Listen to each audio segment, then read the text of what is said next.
So, you want to learn bookkeeping. Internal Controls. By Dave Marshall. Internal Controls. So you know what the fancy term internal controls means right away. It's just the policies, activities and safeguards that are in place to provide reasonable assurance that things are going as planned. Internal controls as they apply to cash are just the policies, activities, and safeguards that are in place to provide assurance that cash is properly being protected, managed and controlled. The real world.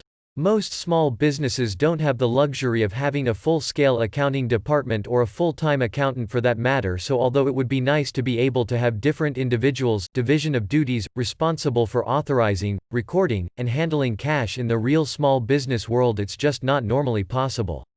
Small businesses consider themselves lucky if they just have a capable bookkeeper who might also do double duty as a secretary. That being the case, who do you think needs to assume a more active role in the control function? Yep, the owner. What exactly is division, segregation, of duties? The underlying concept is that no one person should initiate a transaction, approve the transaction, record the transaction, reconcile balances, handle assets, review reports. So what's a small business to do in order to provide adequate cash controls? There's actually quite a bit that you can do by just applying some good old-fashioned common sense principles to managing and controlling your cash. Cash control general guidelines. Set up good records, forms, and files. How can you manage anything if you don't know what's going on? Written procedures. No, you don't have to have a fancy procedures manual, but you do need to write up some guidelines on how cash and other financial activities are handled and by whom. Maintain separate bank accounts. If you don't do anything else, at least open a separate bank account for your business. If you have more than one business, open a separate account for each one. Do not mix your personal expenses or receipts with your business expenses or receipts. Deposit all your business receipts into your business accounts and write checks for your major business expenses from your business checking accounts. Another benefit of your bank account is that it provides an independent record of your business activity that can be used to verify the accuracy of your internal business records and as an aid in correcting any omissions and errors by either the bank or your business. Separate payroll bank account. If you employ over 5 employees, I also recommend that you open a separate bank accounts for your payroll. Transfer funds from your regular business accounts to cover your payroll and write all checks to your employees from your payroll accounts. Set up separate cash general ledger accounts for each bank account. Separate the duties of the authorizing, recording, and handling of cash as much as possible. Set up a PO box for all payments to be mailed to and assign an individual the task of picking up this mail and preparing an initial listing of all the cash received. Consider implementing a lockbox system. Only grant credit to those customers deserving of this privilege. Use pre-numbered checks and account for blank checks. Owners have a bad habit of carrying these around. Make all disbursements by check whenever possible. Approve and check out suppliers. What does this have to do with cash controls? This helps prevent having phony suppliers that checks can be issued to.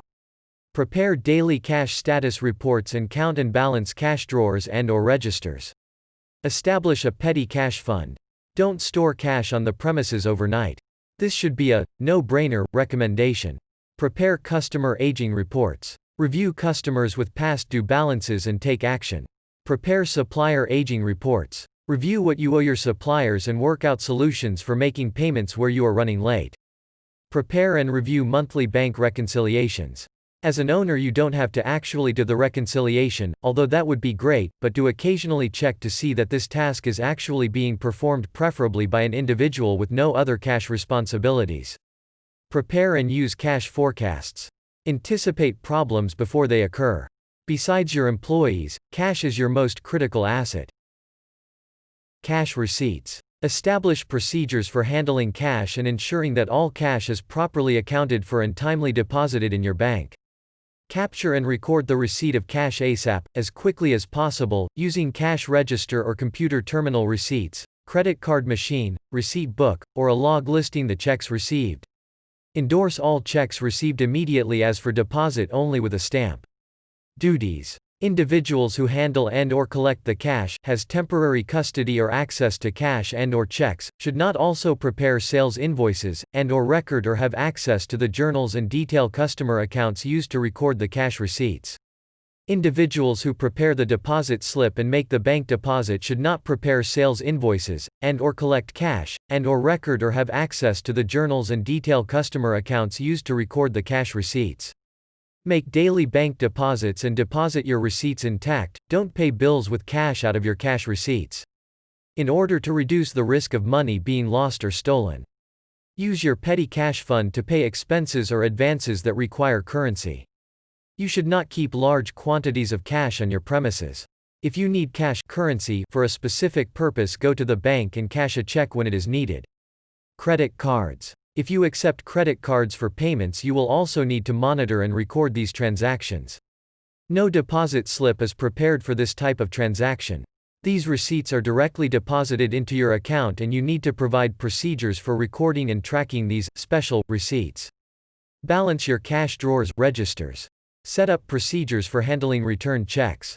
Spot checks should be made to see that the amount deposited in the bank agrees with the deposit slips, the amounts recorded in the cash receipts journal, and the amounts initially recorded in the daily receipts log. Cash payments. Establish procedures for recording, preparing, reviewing, and signing and mailing checks. Set up and notify bank of authorized check signers. Set up limits. Some checks might require 2 signatures. Check signers should not be individuals that record or prepare the checks. Only prepare checks for expenditures that have been properly approved and have supporting documents such as invoices, purchase orders, receiving reports, expense reports, etc. All checks should be pre-numbered and accounted for. Checks, check book, and signature stamp should be locked up. A 3-part check is recommended in order to have the original check and 2 additional copies for the following accounting records. Original, sent to supplier and included and returned by the bank with the bank statement. Copy to attach to the supporting documentation, invoice, purchase order, receiving reports, etc. And filed in the supplier's file. Copy to maintain in a numerical check file. Duties. Individuals responsible for recording the checks should not prepare, and/or sign, and/or mail checks, and/or prepare the bank reconciliation. Individuals responsible for preparing the checks should not record, and/or sign, and/or mail checks, and/or prepare the bank reconciliation. Individuals who sign checks should not prepare and/or record, and/or prepare bank reconciliations. Void checks should be filed and accounted for. Supporting documents along with the prepared check should be provided to the check signer.